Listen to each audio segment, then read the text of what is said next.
नमस्कार मित्रों, स्वागत है आप सभी का पुनः एक बार संगम दक्ष के इस ऑनलाइन मंच पर। मित्रों, जैसा कि हमने आखिरी कक्षा में देखा था कि संधि किसे कहते हैं, संधि के कितने भेद होते हैं, संधि के मूल रूप से 3 ही भेद क्यों हुए हैं, या फिर जब हमने स्वर संधि के बारे में पढ़ा था तो स्वर संधि के 5 ही भेद क्यों बने, वो सारी चर्चा हम पिछली कक्षा के अंतर्गत कर चुके हैं कि संधि किसे कहते हैं, वो सारी की सारी चीज़ें आप जान चुके हैं। तो उस पर समय जो है बर्बाद ना करते हुए मैं सीधा आगे बढ़ता हूँ। मित्रों, आज हम जो शुरुआत करने जा रहे हैं वो स्वर संधि से शुरुआत करने जा रहे हैं। पिछली कक्षा में हम जान चुके हैं कि संधि क्या है, कितने प्रकार के हैं, कैसे ये प्रकार बने हैं, वो सारी की सारी चीज़ें वहाँ पर जान चुके हैं। संधि का जो प्रथम प्रकार है स्वर संधि, तो आज हम उसका जिक्र करने जा रहे हैं। ध्यान देना, स्वर संधि किसे कहते हैं, तो साधारण सी बात है, जब प्रथम शब्द के अंत में स्वर हो और दूसरे शब्द के प्रारंभ में भी स्वर हो, तो इन दोनों स्वरों के योग से जो भी विकार होगा या इनके रूप में जो भी परिवर्तन होगा उसी को स्वर संधि कहा जाएगा। यानी कि स्वर के साथ स्वर का योग होने से जो परिवर्तन होगा, विकार होगा, वही स्वर संधि है। दोनों शब्दों के जो वर्ण मिल रहे होंगे, पहले शब्द का जो अंतिम वर्ण, दूसरे शब्द का प्रथम वर्ण, अनिवार्य रूप से उनका स्वर होना, ध्यान दीजिएगा, मतलब जरूरी है। जब तक स्वर के साथ स्वर नहीं मिलेगा तब तक कभी भी वो स्वर संधि नहीं हो सकती है। तो सिंपल सी बात है कि भाई प्रथम शब्द के अंत में स्वर होगा, दूसरे के प्रारंभ में स्वर होगा, दोनों जब मिलेंगे तो दोनों के मिलने से विकार जरूर होना चाहिए, और जैसे ही विकार होगा तो उसी को हम स्वर संधि नाम देंगे। कल हमने जाना था कि स्वर संधि के कितने भेद होते हैं, तो उनमें से हमने देखा कि स्वर संधि के कुल 5 भेद होते हैं, जो आपको कल बता दिए गए थे लास्ट क्लास में। कि एक आपकी जो दीर्घ स्वर संधि होती है, गुण स्वर संधि होती है, वृद्धि स्वर संधि होती है, यण संधि होती है और अयादि संधि होती है। इसके बाद अगर हम आज बात करेंगे तो आज हम जो प्रथम संधि लेने जा रहे हैं वो रहेगी दीर्घ स्वर संधि।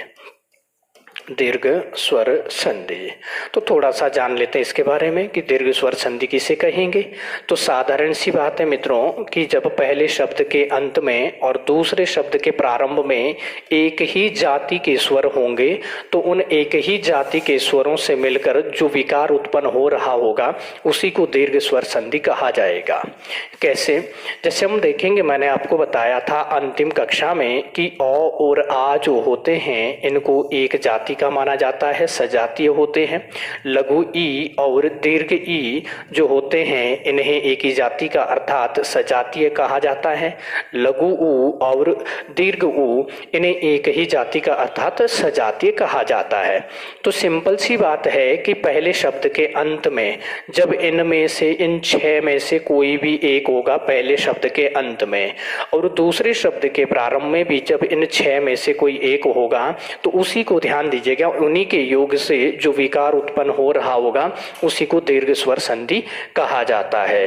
कहने का तात्पर्य, यदि पहले शब्द के अंत में अ या आ होगा, दूसरे शब्द के प्रारंभ में भी अ या आ होगा, तो इनके योग से आपका क्या बन रहा होगा, तो विकार जो हो रहा होगा वो आ के रूप में होगा। इसको ध्यान दीजिएगा, हम क्या कहेंगे, ये दीर्घ स्वर संधि है। पहले शब्द के अंत में यदि लघु ई या दीर्घ ई हो और दूसरे शब्द के प्रारंभ में भी लघु ई या दीर्घ ई हो, तो इनके जो रूप में परिवर्तन होगा वो दीर्घ ई के रूप में होगा, ठीक है ना। और इसके बाद यदि हम देखेंगे कि लघु ऊ या फिर आपका दीर्घ ऊ पहले शब्द के अंत में हो, दूसरे शब्द के प्रारंभ में भी लघु ऊ या आपका दीर्घ ऊ होगा, तो इनके रूप परिवर्तन करने से जो बनेगा वो आपका दीर्घ ऊ बनेगा, जिस पर हम पिछली कक्षा में पूरा जो है इसको डीपली हमने देखा था कि कैसे ओ के बाद ओ के बाद आ, सारा हमने विस्तृत रूप से देखा था। जिन्होंने लास्ट क्लास नहीं देखी है वो ध्यान देना, जरूर उस क्लास को देखें, क्योंकि जब तक वो क्लास आप नहीं देखोगे तब तक संधि को नहीं समझ पाओगे।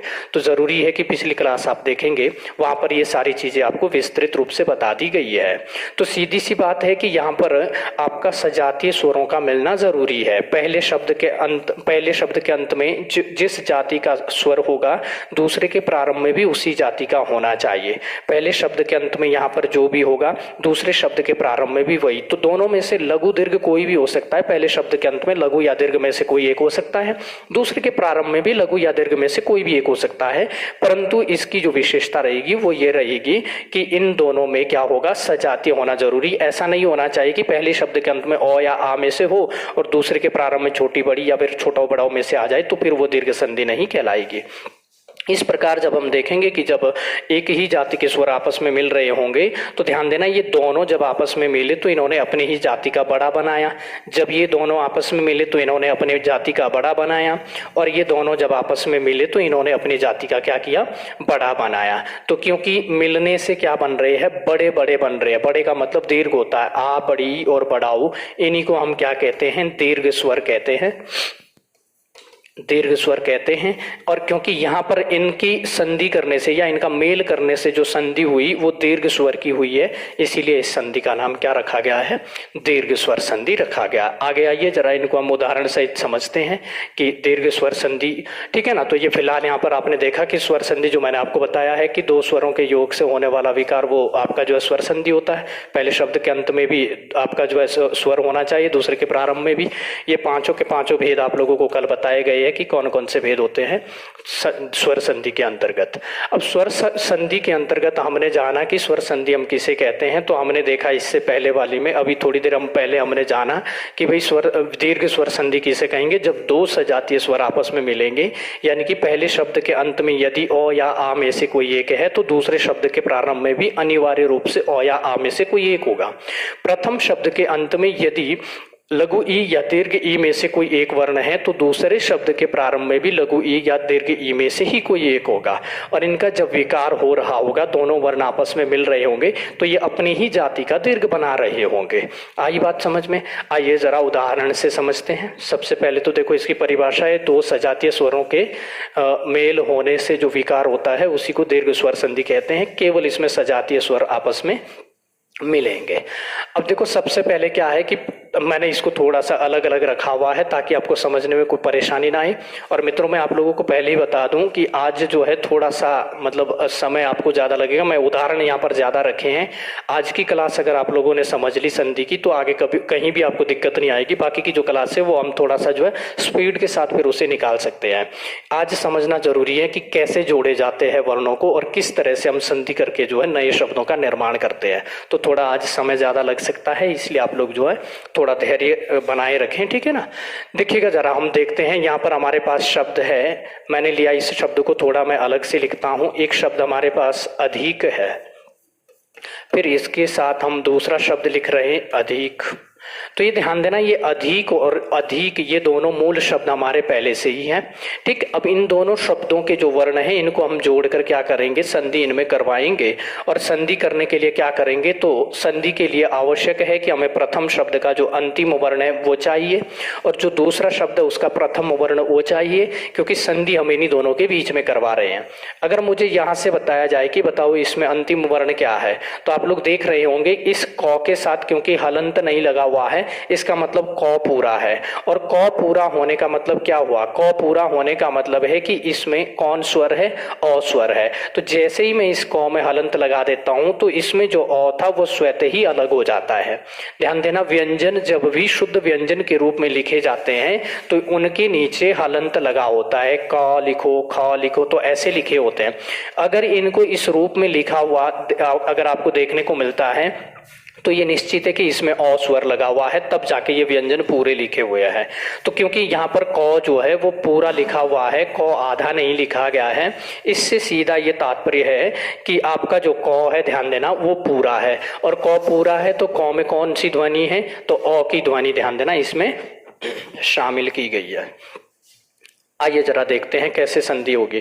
तो जैसे ही मैं यहाँ पर क्या लगाऊं, हलंत लगाऊं इसके लास्ट में, तो इस क के अंदर जो अ था वो स्वतः ही अलग हो जाएगा, क्योंकि इस हल लगने का मतलब है कि ये व्यंजन से स्वर अलग हो गया, ये बिना जो है व्यंजन का है। अब दूसरे शब्द का हमें प्रथम वर्ण चाहिए और दूसरे शब्द का आप देखते हैं कि प्रथम वर्ण क्या है, अ है। तो अब इसके बाद हमारे पास टुकड़े क्या बचे है, इधर देखो यहाँ पर अधिक बचा है, अधिक, और ये क का अब हम उच्चारण नहीं कर पाएंगे क्योंकि अ इससे अलग कर दिया हमने। इधर की अगर बात करेंगे, इधर से भी अ अलग कर दिया है, तो ये केवल हमारे पास ये टुकड़ा बचा हुआ है। अब हमें संधि करनी है इन दोनों के बीच में। प्रथम शब्द के अंत से हमें अ प्राप्त हुआ, दूसरे शब्द के प्रारंभ से हमें अ प्राप्त हुआ। और आपने नियम पढ़ा है कि जब भी अ और अ आपस में मिलते हैं तो वो फिर ध्यान दीजिएगा दीर्घ आ बनाते हैं, अर्थात इन दोनों के रूपों में परिवर्तन होके क्या बन जाएगा, इनका दीर्घ रूप बन जाएगा। अब जब इसको हम आगे लिख रहे होंगे तो ध्यान देना, ये हमें प्राप्त हो चुका है अधिक और धन आ, और इधर हमारे पास क्या है, धिक, यहाँ पर टुकड़ा बचा हुआ है। फिर हम जानते हैं कि किसी भी स्वर को जब हम व्यंजन के साथ जोड़ रहे होते तो वो स्वर अपनी मात्रा दे देता है। तो क्योंकि क यहाँ पर आधा है इसलिए इस क को आ अपनी मात्रा दे देगा, तो ये आ बन जाएगा और इस प्रकार हमें शब्द जो प्राप्त होगा वो अधिकाधिक हो जाएगा। तो इसका जो हम देखेंगे, जो संधि करके जो रूप निकला है वो हो जाएगा, ध्यान देना, अधिकाधिक। तो अधिक धन अधिक को जब जोड़ेंगे तो वो अधिकाधिक बन जाएगा। क्यों? क्योंकि हमने जाना कि अधिक में क में अंत में अ था, इधर भी प्रारंभ में अ था, अ और अ मिलकर दोनों आ बन गए और इस प्रकार से ये देखने को मिला हमें, ठीक है ना। अब इसके बाद हम दूसरे शब्द पर ध्यान देना चर्चा कर लेते हैं, दूसरे शब्द पर जो है चर्चा कर लेते हैं। ये क्या हो गया, ठीक है ना। तो ये हो गया हमारा। अब दूसरे शब्द पर थोड़ा चर्चा कर लेते हैं। दूसरा हमारे पास जो शब्द है वह है धर्म, धन, अर्थ। तो इसमें भी अगर हम अंतिम वर्ण ढूंढने का प्रयास करेंगे तो धर्म में मौ अंतिम यहाँ पर व्यंजन है, और इस मौ में जब हम देखेंगे कि इसमें हम जब हल लगाएंगे तो इस मौ में भी किसकी ध्वनि है, अ की ध्वनि। तो जैसे ही अ की ध्वनि अलग करेंगे तो ये मौ आधा हो जाएगा और यहाँ पर हमें कुछ इस रूप में जो है ये टुकड़ा देखने को मिलेगा। इससे अ अलग किया और प्रथम शब्द से हमें क्या चाहिए था, इसका जो है प्रथम वर्ण चाहिए था दूसरे शब्द का। तो इसके प्रारंभ में क्या है, अ है। तो और यहाँ पर कौन सा टुकड़ा बचा है, ये टुकड़ा। अब देखते हैं कि यहाँ पर क्या बनकर आ रहा है, ठीक है ना। तो यहाँ पर क्या बन के आ रहा है, तो इस धर्म में क्योंकि मौ पूरा लिखा हुआ था, यहाँ पर मौ पूरा लिखा हुआ, इसका मतलब मौ में अ है और इस मौ का अ हमने अलग किया, अर्थ से अ अलग लिया और अ जब भी आपस में मिलेंगे तो वो आ बनाएंगे। और जैसे ही इसको हम योग कर रहे होंगे तो इस मौ में जब आ लगाएंगे तो माँ बन जाएगा और ये शब्द हमारे पास एक नया शब्द क्या मिल जाएगा, ये धर्मार्थ शब्द प्राप्त हो जाएगा। बात समझ में आ रही हो क्या आप लोगों को? आगे बढ़ते हैं जरा इसमें, ठीक है ना। आगे देखते हैं, अगले शब्द पर जो है चर्चा करते हैं। अब अगला जो शब्द है हमारे पास वो ध्यान देना क्या है, अस्त धन अचल। अस्त का मतलब डूबना, जैसे हम बोलते हैं सूर्य अस्त हुआ है तो। और अचल दूसरा शब्द है अचल। अचल होता है आपका पर्वत का पर्यायवाची। आप साथ के साथ ये चीजें नोट करते रहना, क्योंकि मैं पहली कक्षा में आप लोगों को जो संधि की हमने पहली कक्षा पढ़ी, मैं उसी के अंतर कह चुका हूँ कि संधि पढ़ने का अर्थ मतलब केवल इतना नहीं होता है कि हम संधि में वर्णों का योग करके नए शब्द बनाए। संधि को पढ़ते समय हमें पर्यायवाची भी प्राप्त होंगे, हमें शब्दों के अर्थ भी देखने को मिलेंगे और साथ ही साथ ध्यान देना यहाँ पर शब्द शुद्धियां भी हमें देखने को मिलेगी। तो अस्त का मतलब डूबना हुआ, अचल कहते हैं हम पर्वत को, चल मतलब चलना हो गया, अचल मतलब जो चल नहीं सकता है। तो पर्वत एक ही जगह पर स्थिर रहते हैं इसलिए पर्वत या पहाड़ों को हम अचल कहते हैं। आइए जरा देखते हैं अस्त भी, क्योंकि यहाँ पर हल नहीं लगा, इसका अर्थ सीधा सीधा है कि इस तौ में कौन है, तो तौ में अ है तो अ को अलग करेंगे। अचल में प्रथम वर्ण कौन है, तो अ है। और इसके बाद देखेंगे जब इनका योग हम करवा रहे होंगे तो इधर हमारे पास क्या बचा है, अस्त बचा है और इन दोनों ध्वनियों को मिलाकर क्या बनेगा, आ बनेगा और इधर से चल हो जाएगा। इस प्रकार जब देख रहे होंगे तो इस तौ में जब आ मिलेगा तो अस्ता बनेगा और इधर से चल बन जाएगा। इस प्रकार हमें शब्द प्राप्त हो रहा क्या, अस्ताचल। आप लोग साथ के साथ इसे नोट करते रहेंगे, ठीक है ना। और कोशिश कीजिएगा कि आप लोग खुद भी जो है इन शब्दों को बनाते रहें, इनकी जो है संधि मतलब संधि करते रहे साथ के साथ। तो ये आपका जो है अस्ताचल भी हो गया। इसके पश्चात यदि हम बात करते हैं अगले शब्द पर, अगला शब्द है अंत्य। अंत्य, ठीक है ना, अंत्य मतलब अंत। और फिर है अक्षरी। अक्षरी अक्षर से संबंधित है, ठीक है ना, अक्षरी मतलब अक्षर वाले। तो ध्यान देना इस अंत्य में भी, अंत में क्या है इसके, यो पूरा दिख रहा है। तो जैसे ही यो में हम हल लगाएंगे तो यहाँ से ओ अलग हो जाएगा, यहाँ का ओ अलग हो जाएगा। और इधर क्या बचा हमारे पास, तो अंत्य इस रूप में बचा है, हल वाला बचा, बिना स्वर का है। और इन दोनों को मिलाकर क्या बनेगा, तो आप लोग जान ही चुके हैं, आ बनेगा। और इधर से क्या बचा हमारे पास, क्षरी बचा है, क्योंकि जो ओ था वो आपका इधर मिल चुका है, ठीक है ना। तो इस प्रकार से देखेंगे तो अंत्य और यो में जब आ मिलेगा तो या बनेगा, और क्षरी को जब लगाएंगे तो अंत्याक्षरी हो जाएगी, ठीक है ना। अक्सर आप लोग अंत्याक्षरी खेलते रहते हैं, जब जिस गाने का जो है जिस शब्द से या जिस वर्ण से अंत होता है उसी से नए वाले मतलब जो है लोगों को गाना शुरू करना होता है, तो उसी को हम अंत्याक्षरी कहते हैं। और इसके बाद जो शब्द है वो है अक्ष। अक्ष का तात्पर्य होता है, ध्यान देना, धुरी से, पृथ्वी की जो देखते हैं हम धुरी है, उत्तरी ध्रुव या फिर आपका जो दक्षिणी ध्रुव होता है, तो इसकी धुरी होती है। और इसके अलावा हमारे पास है अंश। अंश का मतलब होता है भाग, यानी कि धुरी का एक छोटा सा जो भाग होता है उसी को हम देखेंगे यहाँ पर। अक्ष में भी क्या है, तो पूरा यहाँ पर लिखा हुआ है क्ष, तो इससे क्या करेंगे, ओ को अलग करेंगे, क्योंकि क्ष पूरा अगर लिखा हुआ है तो इसमें ओ है ध्वनि। जैसे ही हल लगाएंगे ओ अलग हो जाएगा, यहाँ से भी ओ अलग हो जाएगा, और ये अनुस्वार और आपका जो तालव्य स्व है ये अलग हो जाएगा। इन दोनों के योग से क्या बन जाएगा, तो हम देखेंगे कि दोनों के योग से यहाँ पर आ बन रहा होगा, और फिर यहाँ पर अनुस्वार और ये लेंगे, तो जैसे क्ष में आपका आ जुड़ेगा तोक्षा हो जाएगा, और अनुस्वार स्वर के ऊपर जुड़ जाएगा, और ये बन जाएगा अक्षांश।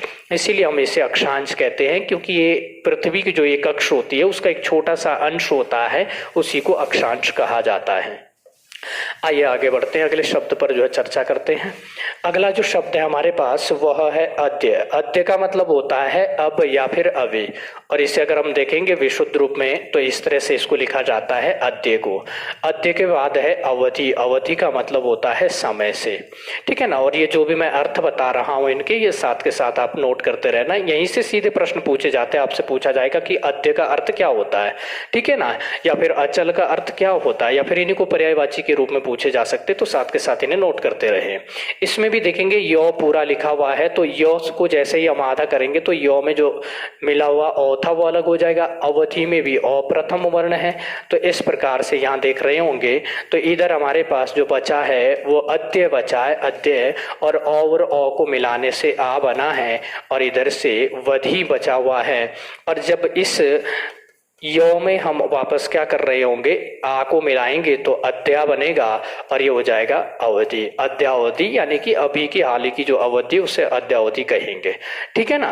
तो इस प्रकार से ये सारी चीजें आप साथ के साथ इन्हें नोट करते रहना, क्योंकि मैं बार बार इनको मिटाते रहूंगा, यहाँ पर इतनी जगह है नहीं, इसलिए आप लोग जो है साथ के साथ इसे नोट डाउन करते रहेंगे। तो इधर वाला तो हमारा कंप्लीट हो गया है। अब इधर देखो आगे हमारे पास जो शब्द है वो आता है, इनको मैं लिख भी दूं यहाँ पर, ठीक है ना, जो इनके जो रूप बनकर आए हैं। जैसे धर्म धन अर्थ है, तो इससे हम ये बन जाता था हमारा क्या, धर्मार्थ बना था। और अगर बात करते हैं अस्त धन अचल की, तो ये अस्ताचल बना था, अस्ताचल। अगर बात करते हैं अंत्य धन अक्षरी, तो ये हमारे पास बनकर आया था अंत्याक्षरी, अंत्याक्षरी।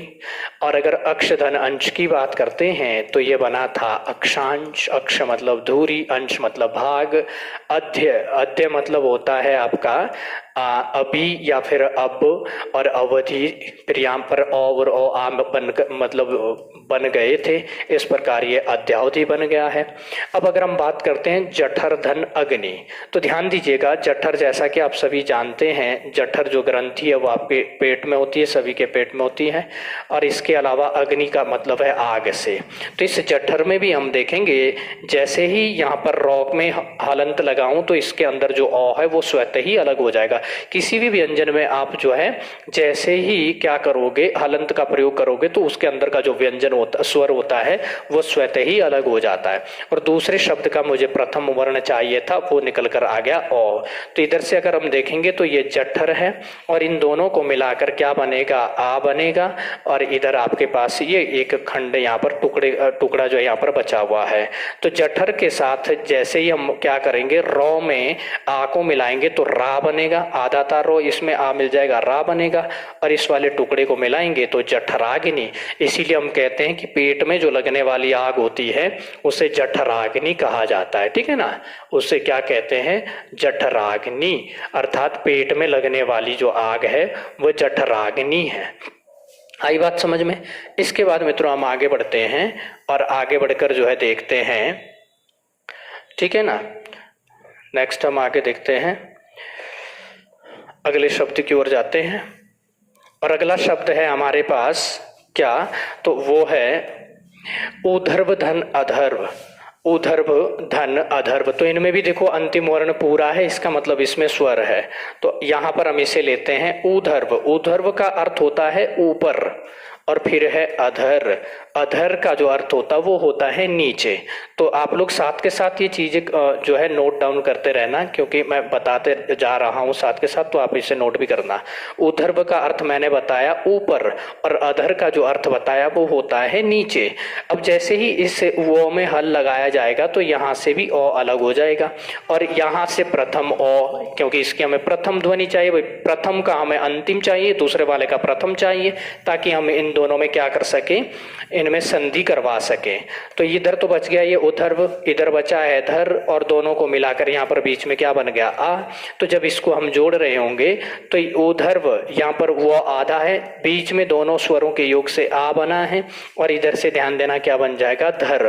तो जब इसको जोड़ रहे होंगे ऊर्ध्व, तो इस वो में क्या हो जाएगा आपका, वो में आ जैसे ही मिलेगा तो ध्यान दीजिएगा, आ के मिलते ही ये क्या बन जाएगा, ये आ का यहाँ पर डंडा लग जाएगा और यहाँ पर धर हो जाएगा। हम कहते हैं ऊर्ध्वाधर। आप लोग अक्सर देखते हैं जो रेखा आपकी ऊपर से नीचे की ओर खींची जाती है उसे ऊर्ध्वाधर रेखा कहते हैं।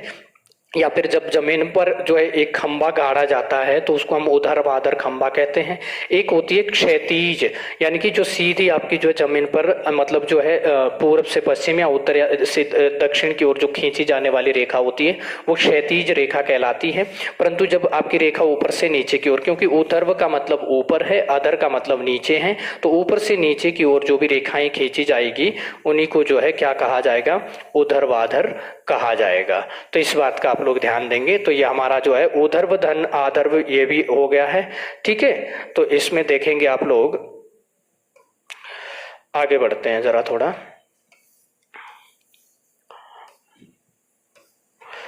आइए जरा अगला जो हमारे पास शब्द है, अब उस शब्द पर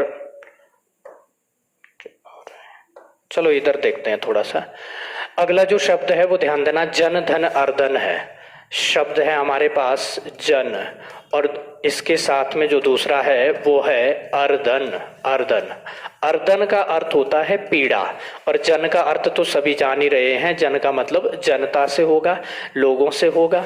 और जैसे ही इसका भी हम क्या करते हैं, इस नौ में हल लगाते हैं तो इसके अंदर से ओ अलग हो जाता है, और इस प्रथम वर्ण का भी, इस दूसरे शब्द का प्रथम वर्ण भी अलग हो जाता है। तो इधर हमारे पास जन था, और आप ओ मिलकर आ बन जाएगा, और इधर हमारे पास ये टुकड़ा बचा है क्योंकि ओ इधर आ चुका है।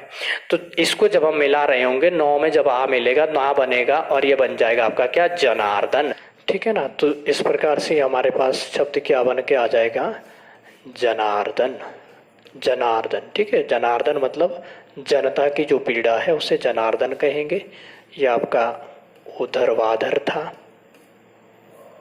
ऊर्ध्वाधर, ठीक है, जनार्दन। इसके बाद अगला जो शब्द आ रहा है वो हमारे पास देश है, और देश के साथ ध्यान देना अंतर शब्द है, अंतर, ठीक है ना। तो अंतर शब्द है। तो देश में भी यदि अंतिम वर्ण की अगर हम बात करते हैं तो शौ में जैसे ही हल लगाएंगे तो ओ अलग होगा, यहाँ से भी ओ अलग होगा, इसके बाद अनुस्वार और ये तर अलग हो जाएगा। तो जैसे इन दोनों को हम मिलाएंगे तो ये यहाँ पर आ बन रहा होगा। तो देश शब्द आपका यहाँ पर है, इसके बाद आ बना है, और ये यहाँ पर हमें देखने को मिलेगा। तो शौ में जैसे ही आ का योग होगा तो आप जानते हैं शौ में आ लगेगा तो शा बनेगा, और आ के साथ ही आपका क्या हो जाएगा, अनुस्वार लिखा जाएगा, और ये हो जाएगा देशांतर। देशांतर का मतलब देशों में जो अंतर है, क्योंकि जो देशांतर रेखाएं जो आपकी पृथ्वी पर जो है उत्तर से दक्षिण की ओर खींची हुई जो काल्पनिक रेखाएं हैं, ये देशों के बीच में अंतर करती है। एक अक्षांश जो रेखा होती है वो तो ध्यान देना एक ही देश के बीचों बीच से भी गुजर जाती है, परंतु देशांतर रेखा क्या होगी कि अगर किसी देशांतर आपकी यहाँ से आ रही है और मान के चलो किसी देश का जो हिस्सा यहाँ तक है, तो इसको फिर मोड़ दिया जाता है, यानी कि एक देश को पूरा का पूरा एक देशांतर के जो है सीमा के अंतर्गत रखा जाता है। तो हम ये कहेंगे कि देश धन अंतर, देशों में जो अंतर होता है उसी को क्या कहा जाता है, देशांतर कहा जाता है। तो इसको हम लिखेंगे यहाँ पर देशांतर, देशांतर। ठीक है। अगला अगर हम बात करते हैं अगले शब्द पर, तो अगला जो हमारे पास शब्द है वो है मूर्धन अरि। ध्यान देना, मूर का जो अर्थ होता है, मूर एक राक्षस का नाम है, अरि का अर्थ होता है विरोधी या फिर शत्रु या फिर हम दुश्मन भी कह सकते हैं। तो मूर नाम का हमारे पास क्या है, एक राक्षस है, और ये मूर का जो अरि है वो कृष्ण भगवान को कहा जाता है। अरि का अर्थ होता है शत्रु। अगर ध्यान दीजिएगा आपके पास बड़ी ई लगती है अरि, तो फिर ये अरि होता है संबोधन करने के लिए। जब हम पुकारते हैं कि अरि, तो वो संबोधन वाला है, तो यहाँ पर इसका प्रयोग नहीं करना। यहाँ अरि का अर्थ शत्रु से है या फिर प्रतिद्वंदी या दुश्मन से है। तो मूर में भी हम जैसे ही रॉ में हलंत लगाएंगे तो अ अलग होगा, यहाँ से अ अलग होगा, इधर री बचेगा और इधर ध्यान देना मूर बचेगा। और अ के योग से आ बनेगा, और जब हम मूर में रॉ में आ मिलाएंगे तो रा बनेगा और मुरारी बनेगा। मुरारी जो है श्री कृष्ण को कहा जाता है, क्योंकि उन्होंने मूर नाम के राक्षस की जो है हत्या की थी, या मूर नाम के जो राक्षस था उसका वध किया था, इसलिए कृष्ण भगवान को क्या कहा जाता है, तो मुरारी कहा जाता है। तो मूर का तात्पर्य था किससे, एक राक्षस के नाम से, और अरि का मतलब दुश्मन या फिर शत्रु। और यहाँ पर हमने देखा यहाँ का ओ और यहाँ का ओ दोनों बन गए थे आ, किसके पीछे, रॉ के पीछे, इसलिए रॉ के पीछे लग गया क्या, रा, आ, और ये बन गया मुरारी। अगले शब्द पर अगर हम बात करते हैं तो अगला शब्द हमारे पास है मोह। मोह, और इसके साथ है अंध। अंध का तात्पर्य होता है अंधे से। और मोह की अगर हम बात करेंगे तो मोह, ध्यान देना, एक तो मोह का मतलब होता है लालच होना, एक मोह का मतलब होता है अज्ञानी या मूर्ख भी होना। ठीक है ना। तो यहाँ पर अगर देखेंगे जैसे इसमें हल लगाएंगे तो अ अलग होगा, और यहाँ से अ आपका अलग होगा, और अनुस्वार और द अलग हो जाएगा। अ और अ का जब योग करेंगे तो आ बनेंगे, और इसी आ को हम यहाँ पर देखेंगे, यानी कि दोनों में विकार होकर दोनों मिलकर आ बनेंगे, और यह हमें देखने को मिलेगा। जब इसका योग करेंगे तो मोह वाले हो आधा है, इसमें आ मिलेगा तो ये आ हो जाएगा, इसी के साथ अनुस्वार जुड़ जाएगा स्वर के साथ, और पीछे आपका ध हो जाएगा मोहांध। यानी कि मोह में जो अंधा है उसी को क्या कहा जाता है, मोहांध कहा जाता है, मोहांध। ठीक है ना। इस प्रकार से ये भी शब्द हमें प्राप्त होता है। आगे बढ़ेंगे, इसके बाद अगला जो हमारे पास शब्द है वो है क्या, तो वो शब्द है सौधन अवधान। सौ यहाँ पर उपसर्ग है, ध्यान देना, अवधान, सौ जो आपका संस्कृत का उपसर्ग है। सौ उपसर्ग जब भी कहीं लगेगा तो सौ का अर्थ होता है सहित। और जो अवधान है हमारे पास, अवधान का अर्थ होता है, ध्यान देना, ध्यान। अवधान का अर्थ होता है ध्यान। यहाँ पर देखते हैं जैसे ही इस सौ में हम क्या करेंगे, हल लगाएंगे तो ये अ अलग निकलेगा, और यहाँ का प्रथम वर्ण अ अलग निकलेगा।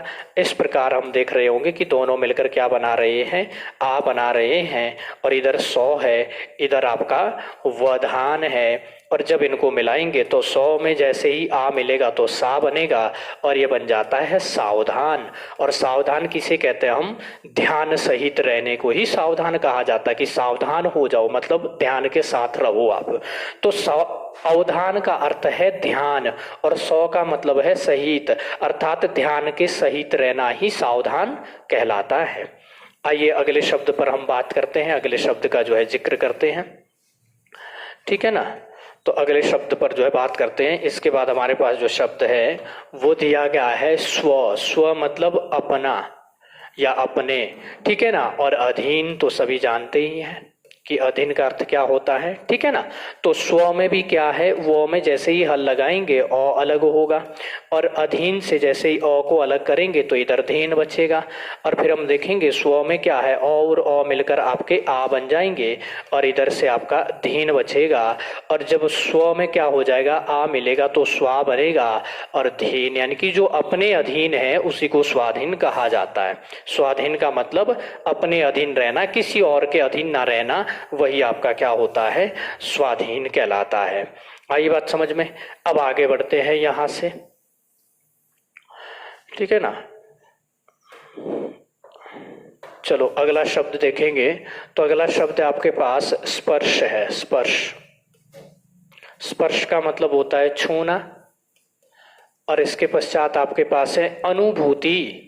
अनुभूति, और अनुभूति का मतलब होता है अनुभव होना। ठीक है ना, अनुभूति मतलब अनुभव होना। तो स्पर्श का मतलब होगा छूना, टच करना, और अनुभूति का मतलब होता है क्या, तो महसूस करना या अनुभव करना। तो इसमें भी देखेंगे जैसे यहाँ हल लगाएंगे तो ये आपका शौ आधा हो जाएगा, और इसमें जो अंतिम ध्वनि अ थी वो अलग हो जाएगी, इसका प्रथम वर्ण अ अलग हो जाएगा, और ये नुभूति आपको यहाँ पर देखने को मिलेगा। और जब इसका हम संधि करवा रहे होंगे इन दोनों वर्णों में, तो अ और अ के योग से आ बनेगा, और इसके पश्चात का जो टुकड़ा है उसको ज्यों का त्यों लिखेंगे। तो स्पर्श में जैसे ही आ लगेगा तो ये हो जाएगा, ध्यान देना क्या, स्पर्शों में आ, स्पर्शा, तो ये हो जाएगा स्पर्शानुभूति, यानी कि ऐसा अनुभव जो छू कर किया जाता है। तो छू कर किया जाने वाला जो अनुभव है उसी को स्पर्शानुभूति कहा जाता है। तो इस बात का आप लोग ध्यान देना, ठीक है ना। अब थोड़ा आगे बढ़ते हैं, हम अगला शब्द लेते हैं यहाँ से, और अगला शब्द हमारे पास दिया हुआ है हिम, का अर्थ है बर्फ से। और हिम में जैसे ही हम हल लगाएंगे तो ध्यान देना अ अलग हो जाएगा। अंशु, अंशु से भी अ को अलग करेंगे तो अनुस्वार अलग बचेगा और शु अलग बचेगा। अंशु मतलब किरण से है। तो ध्यान दीजिएगा जैसे ही इन दोनों अ को आपस में मिलाएंगे तो क्या बन रहा होगा यहाँ पर, तो आ बन रहा होगा, और अनुस्वार को लेंगे और ये शु हो जाएगा। मौ में जैसे ही आ मिलेगा तो ही माँ बनेगा, और आ पे जो है ध्यान देना यहाँ पर आपका अनुस्वार लग जाएगा साथ में, और ये बन जाएगा हिमांशु, यानी कि हिम की जो किरणें हैं तो वो आपका जो है हिमांशु कहलाएगा। इसके पश्चात हम आगे बढ़ते हैं, अगले शब्द का जिक्र करते हैं। अगला शब्द हमारे पास क्या दिया गया है, तो ध्यान देना अगला जो शब्द है वो आप लोगों के समक्ष रखा गया है, वो है अभय। अभय, बिना भय के। भय यहाँ पर मूल शब्द है, इसके साथ अ उपसर्ग लगा हुआ है जिसका अर्थ होता है निषेधता के रूप में। और दूसरा शब्द आपके पास अरण्य दिया गया है, अरण्य का अर्थ होता है जंगल। तो इसमें क्या करेंगे, जब अभय में हम यो में हल लगाएंगे तो यहाँ से अ अलग निकलेगा, और यहाँ पर अरण्य में भी हमें प्रथम वर्ण चाहिए था तो यहाँ से ये हो जाएगा। तो जैसे ही हमने देखा कि अ और अ आपस में मिले तो इन्होंने मिलकर क्या बनाया, आ बनाया, और बाकी के टुकड़े ये ज्यों के त्यों रहने दो। जब हम देखेंगे यो में आ जुड़ेगा तो या बनेगा, और फिर रणय आ जाएगा, इस प्रकार हो जाएगा अभयारण्य। अभयारण्य अर्थात ऐसा अरण्य, ऐसा जंगल जहाँ पर भय ना हो, इसीलिए तो हम वन्य जीव अभयारण्य बनाते हैं, यानी कि जहाँ पर वन्य जीवों को रहने में किसी का डर ना हो, तो वही जो क्षेत्र होते हैं वो आपके अभयारण्य कहलाते हैं। तो यहाँ पर बनाता, ध्यान देना, हमारा सावधान, सौधन अवधान, सावधान, स्वधन अधीन, तो ये बन जाएगा क्या, स्वाधीन, यानी कि अपने अधीन होना, किसी पराई के अधीन ना होना। स्पर्श धन अनुभूति हो जाएगा आपका क्या, स्पर्शानुभूति, स्पर्शानुभूति, ठीक है ना, ये स्पर्शानुभूति हो जाएगा। हेम धन अंशु हो जाएगा हिमांशु, हिमांशु। इसके अलावा अभय धन अरण्य हो जाएगा अ भ या र आदावणो और यो। कई बार आप देखेंगे इसको शब्द शुद्धि में भी पूछा जाता है तो भौ को वो आधा रखता है यहाँ पर, तो ध्यान देना भौ आधा नहीं रहेगा, पूरा रहेगा, क्योंकि मूल शब्द ही भय है, और भय में जो आपका भौ होता है वो पूरे रूप में लिखा जाता है, इसको आधे रूप में नहीं लिखा जाता है। लास्ट हमारे पास जो शब्द बचा है वो है दिवस। दिवस से जैसे ही हल लगाएंगे तो अ अलग होगा, और इसके बाद अगला जो हमारे पास है वो है अंत, ठीक है ना। अंत से हम क्या करेंगे, अ को जो है अलग लिखेंगे, तो अ और अ क्या मिलेंगे, यहाँ पर आ बनेंगे, और अनुस्वार ऊपर लगा हुआ है, वो अनुस्वार का प्रयोग जो है आपका किसके साथ होता है, स्वरों के साथ ही होता है। तो इस सौ में जैसे ही आ लगेगा तो सा बनेगा, अंत से ता आ जाएगा। दिवस मतलब दिन, अंत का मतलब अंत होना, तो दिवसांत यानी कि जो शाम का समय होता है, सूर्यास्त का जो समय होता है उसे दिवसांत कहा जाता है। तो ये हो जाएगा यहाँ पर आपका दिवसांत, ठीक है ना। तो इस प्रकार से हमने देखा कि अ और अ का योग, जब प्रथम शब्द के अंत में अ होता है, दूसरे शब्द के प्रारंभ में भी अ होता है, तो किस प्रकार से वो दोनों मिलकर आ बनते हैं। आइए आगे बढ़ते हैं। यहीं पर हम देखेंगे, जैसा कि अब यहाँ पर आप लोग अब सब इतना जो है आप लोग समझ चुके होंगे। तो यहाँ पर अब अ और आ का है, प्रथम शब्द के अंत में जब अ होगा, दूसरे शब्द के प्रारंभ में आ होगा, तो दोनों मिलकर आ बना रहे होंगे। जैसा कि प्रथम हमारे पास शब्द है प्राण, और इस प्राण में भी देखो जैसे ही मैं यहाँ पर हल लगाता हूं तो इससे अ अलग हो जाएगा। और दूसरा जो आयाम शब्द है, आयाम में हमें प्रथम वर्ण चाहिए, क्योंकि दूसरे का प्रथम वर्ण लेना है, तो आ यहाँ से प्रथम वर्ण मिल जाएगा। तो जैसे ही अ और आ आपस में मिलते हैं तो आप सभी को विदित है कि ये दोनों मिलकर क्या बनते हैं, आ बनाते हैं, और फिर ये या मिलेंगे। और जब इसको हम जोड़ रहे होंगे तो ये प्राण, अणों के बाद जब आपका स्वर आएगा तो वो स्वर अपनी मात्रा देगा इसको, और इस प्रकार ये बनेगा प्राणायाम। यानी कि आयाम का अर्थ होता है विस्तार, ठीक है ना। और प्राण के आधार पर विस्तार, हम प्राणायाम करते हैं श्वास क्रिया के आधार पर, तो उसी को प्राणायाम कहा जाता है, इसका अर्थ होता है विस्तार। तो यहाँ पर हमारा बन जाएगा प्राणायाम, प्राणायाम। दूसरा जो शब्द है उसे लेते हैं मकर। मकर ध्यान देना, मूलतः ये मछली का पर्यायवाची होता है, और इसके अलावा आप जो है मगरमच्छ के लिए भी इसका प्रयोग किया जाता है। तो मूलतः ये किसका है, मछली का पर्यायवाची है। तो मकर में भी जैसे ही हम देखेंगे यहाँ हल लगाएंगे तो यहाँ से अ अलग निकलेगा, आकृति से भी हमें प्रथम वर्ण चाहिए तो आ अलग निकलेगा। तो जैसे हम देखेंगे कि यहाँ पर अ और आ का योग हो रहा है तो यहाँ आ बन जाएगा, और इधर कृत ही बचेगा। क्यों? क्योंकि ये आ तो इधर आ चुका है, संधि हो गई इसकी, तो और ये बन जाएगा मकर, र में आ लगेगा तो मकर आकृति, यानी कि मछली की जो आकृति होती है उसी को हम कहते हैं मकर आकृति। तो ये शब्द बन जाएगा आपका क्या, मकराकृति, मकराकृति, ठीक है ना। इसके बाद अगले शब्द की हम बात करते हैं। अगला शब्द हमारे पास एक है गर्भ, और एक शब्द है हमारे पास आधान। आधान का मतलब होता है स्थापित करना, ठीक है ना, स्थापित करना या फिर जो है प्रारंभ करना। तो गर्भ में भी जैसे यहाँ हल लगाएंगे तो अ अलग निकलेगा, और यहाँ आधान से आ अलग निकलेगा।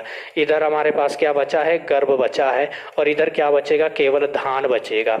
ये दोनों मिलकर क्या बनाएंगे, तो आ बनाएंगे, और इधर हमारे पास गर्भ बचा था हल वाला, और इधर बचा है धान। तो जैसे ही गर्भ में आ लगेगा तो क्या बन जाएगा, गर्भा बनेगा, गर्भा, भौ में आ लगेगा भा बनेगा, और ये हो जाता है गर्भाधान। यानी कि गर्भ का जो स्थापना जब करते हैं तो उसी को गर्भाधान कहा जाता है। ये हो जाएगा आपका गर्भाधान, गर्भाधान, ठीक है ना। इसके अलावा अगर हम बात करते हैं शोक धन आतुर, तो इसमें भी ध्यान दो आप, हमारे पास जो एक शब्द है वो है शोक शब्द। शोक, शोक से सभी परिचित है कि शोक किसे कहते हैं। शब्द है आतुर। आतुर का जो अर्थ होता है, आतुर के दो रूप में हम अर्थ लेते हैं। एक तो होता है उतावला, उतावला होना, उसे आतुर कहते हैं। जैसे कहते हैं प्रेम आतुर, यानी कि प्रेम करने को जो आतुर है, उतावला हुआ है। और आतुर का ये एक अर्थ होता है बेचैन होना, ठीक है ना। तो इस शोक का जैसे हम अंत में यहाँ पर जो है अ लगाते हैं, हल लगाते हैं, ध्यान देना, हलंत चिन्ह लगाते हैं तो आपका क आधा हो जाएगा, यहाँ से अ निकल कर आएगा। आतुर का हम प्रथम वर्ण निकालेंगे तो यहाँ पर तूर बच जाएगा। तो इसको भी देखेंगे कि शोक है यहाँ पर, और अ मिलकर क्या बनेंगे, आ बनेंगे, तो आ अपना यहाँ पर मात्रा दे देगा, और ये बन जाएगा शोकातुर। अर्थात ऐसा व्यक्ति जो शोक से बेचैन है उसे शोकातुर कहा जाता है। इसके बाद है मित धन आहार, और मित की अगर बात करेंगे हम, मित का मतलब होता है सीमित या कम, ठीक है ना, सीमित मात्रा जिसे हम कहते हैं उसे मित। अगर तो मौ में बड़ी ई का प्रयोग होता है, ध्यान देना, बड़ी ई का प्रयोग होगा मीत, तो इसे तो ध्यान देना, जिसे आप संस्कृत में या तत्सम में जिसे मित्र कहते हैं उसे तद्भव या हिंदी में मित कहा जाता है। तो बड़ी ई का प्रयोग किया जाएगा तो मीत का मतलब मित्र हो जाएगा। और अगर छोटी ई का प्रयोग किया जा रहा है तो फिर ध्यान देना ये किसके लिए इसका प्रयोग किया जाता है, तो ये प्रयोग इसका होगा सीमित मात्रा के लिए, कम मात्रा के लिए। आहार सभी जानते हैं भोजन को कहते हैं। तो जैसे ही हम इसमें क्या लगाएंगे, हलंत लगाएंगे तो इसके अंदर से तो अ अलग हो जाएगा। आहार का प्रथम वर्ण आ है ही, तो मित आपके पास यहाँ अ और आ मिलकर क्या बनेंगे, तो यहाँ पर आ बनेंगे, और इधर से हार बचेगा। तो जैसे ही हम इस मित के पीछे आ स्वर को जोड़ेंगे तो आ स्वर अपनी मात्रा देगा, और ये बन जाएगा मिताहार। यानी कि कम है जो आहार या फिर सीमित मात्रा में जो आहार है उसे कहेंगे मिताहार, ठीक है ना। इसके बाद हम आगे बढ़ते हैं अब और देखते हैं अगले शब्द की ओर जाते हैं। थोड़ा मैं इनके जो संधि रूप है वो लिख देता हूं। शोकातुर, शोक धन आतुर से बनेगा शोकातुर। और जो मित धन आहार है इससे बनेगा मिताहार। ठीक, इसके बाद हमारे पास शब्द है स्वर्ण। स्वर्ण मतलब सोना, स्वर्ण। स्वर्ण शब्द है, स्वर्ण का तात्पर्य सोने से है।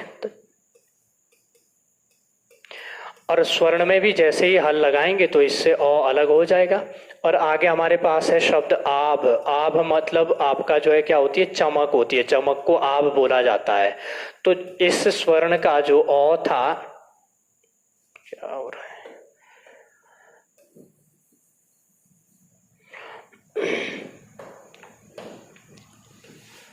स्वर्ण में हल लगेगा, क्या हो रहा है बार बार,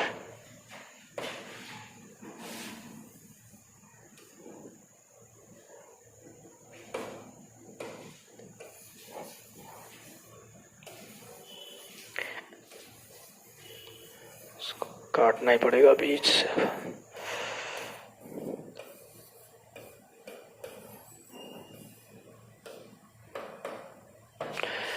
ठीक है ना। तो ये जो हमारे पास क्या था शब्द स्वर्ण, तो स्वर्ण को जैसे ही हम इसके नीचे हल लगाते हैं तो इसके अंदर से अ स्वर अलग हो जाएगा। आभ से आ आपका अलग हो जाएगा। आभ का मैंने अर्थ आपको बता दिया, चमक होता है। और स्वर्ण के बाद हम देख रहे होंगे दो वर्णों के बीच में जब संधि हो रही है तो इनके अनुसार जो नियम के अनुसार जो संधि होगी इन दोनों में, वो इनका जो विकृत रूप आएगा वो आ के रूप में आएगा और ये भौ बचेगा। इस प्रकार से हम देखेंगे कि यहाँ पर हमें जो शब्द मिल रहा होगा वो ध्यान देना स्वर्णाभ देखने को मिलेगा। ठीक है ना, वो होगा स्वर्णाभ, स्वर्णाभ शब्द। ठीक है, तो स्वर्ण की जो चमक है उसी को कहा जाता है स्वर्णाभ। तो यहां पर जो है शब्द बनेगा स्वर्णाभ। तो स्वर्ण धन आभ से मिलकर क्या बनेगा, स्वर्णाभ।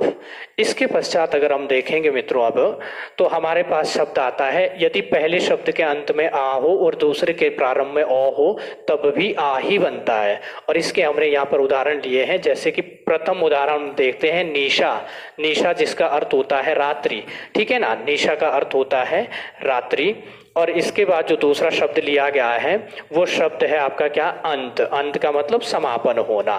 तो जैसे ही यहाँ पर हम हल का प्रयोग करेंगे तो इससे जो हमें शब्द प्राप्त होगा वो निश होगा, क्योंकि इसका जो आ स्वर है वो हल लगाते ही स्वर स्वतः ही अलग हो जाता है। तो यहाँ प्रथम वर्ण हमें क्या चाहिए, अ चाहिए। इसके बाद आपके पास क्या है, अनुस्वार है और फिर तौ है। अ और आ का जब भी आपस में योग होगा तो आप सभी जानते हैं कि क्या बनेगा, तो इनका जो विकार होगा वो आ के रूप में होगा। और फिर जब इसको हम जोड़ रहे होंगे तो ये आपका श में जब आ जुड़ेगा तो आ अपनी मात्रा देगा और इसी स्वर के साथ आपका क्या जुड़ेगा, आपका जो अनुस्वार था वो भी जुड़ेगा। तो निशांत, ध्यान देना, ये जो सुबह का समय होता है उसे निशांत कहा जाता है।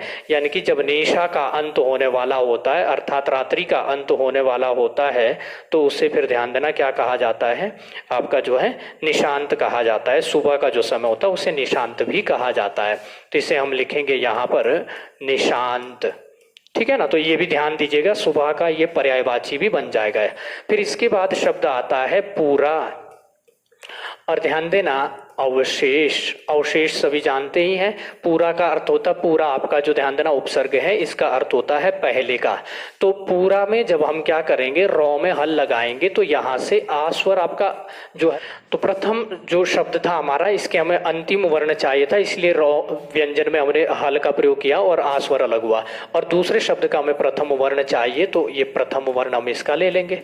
और दोनों जो है नियम के अनुसार क्या होता है, जब आ और अ का योग होता है तो ये दोनों मिलकर क्या बनाते हैं, आ बनाते हैं। और इधर से ये वाला जो खंड था इसका टुकड़ा था इसको ले लेंगे।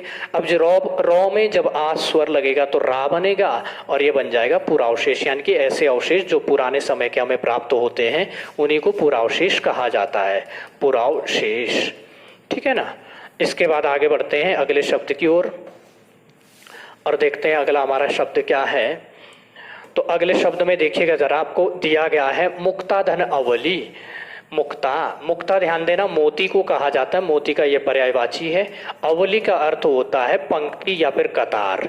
तो मुक्ता में जैसे ही हम क्या करेंगे, अंतिम हमें इसका स्वर चाहिए, तो अंतिम स्वर या फिर अंतिम ध्वनि चाहिए इसकी, तो तौ में हमें हल लगाना पड़ेगा। तौ में जैसे ही हल लगाएंगे तो स्वतः ही आ अलग हो जाएगा। इधर से प्रथम वर्ण हमको चाहिए, तो प्रथम वर्ण आपका जो है अ है। तो जब मुक्त के बाद हम देख रहे होंगे कि तो आ और अ मिलकर दोनों क्या बनाते हैं, आ बनाते हैं, और ये वली हो जाएगा। तो जब तौ में क्या बनेगा, तौ में आ जुड़ेगा, तो आ जो है आपका मात्रा के रूप में जुड़ेगा और ये हो जाता है मुक्तावली। मोतियों की जो माला होती है उसी को हम मुक्तावली कहते हैं। ठीक है ना। इसके बाद अगले शब्द पर जाते हैं और अगला शब्द देखते क्या है। अगला शब्द है, ध्यान देना, सुधा। ठीक है ना,